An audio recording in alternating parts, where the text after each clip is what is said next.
대한항공의 아시아나 인수 작업이 난기류를 만났습니다. 미국 법무부가 대한항공의 아시아나 인수를 막기 위해서 소송을 제기하는 방안을 검토 중인 것으로 알려졌습니다. 취재기자 연결해서 내용 들어보겠습니다. 윤혜리 기자. 네, 경제부입니다. 네, 미국 법무부가 소송을 검토한다는데 왜 그런 건가요?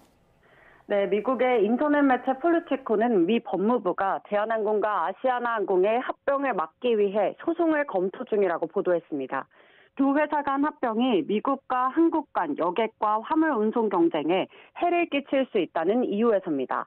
만약 소송이 제기될 경우 미국 정부가 외국 항공사 간 합병을 막기 위해 소송을 내는 첫 사례가 됩니다. 이에 대해 대한항공은 소송 여부는 전혀 확정된 바 없고 미국 매체가 소송 가능성을 제기한 것일 뿐이라며 우려를 일축했습니다.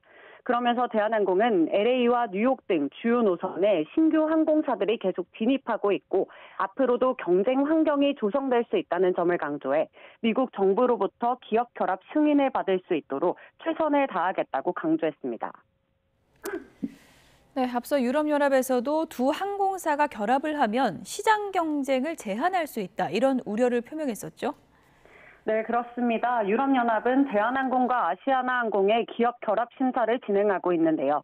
우리 시간으로는 엊그제 새벽 유럽연합이 대한항공 측에 예비조사 결과를 담은 심사 보고서를 발송했습니다. 이 심사 보고서에는 두 회사가 합병할 경우 한국과 프랑스, 독일, 이탈리아, 스페인 간 4개 노선에서 승객 운송 서비스 경쟁이 위축될 수 있다는 우려가 담겼습니다.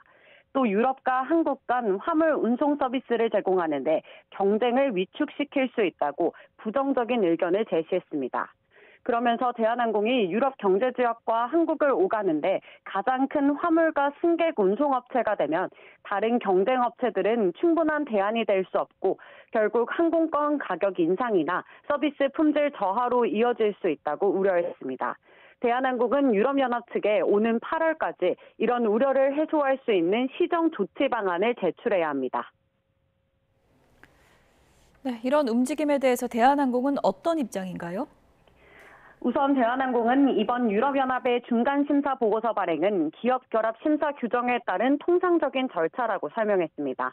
이어 보고서에 포함된 우려사항을 해소될 수 있도록 적극적으로 시정 조치를 논의해 최종 승인을 끌어내겠다고 밝혔습니다.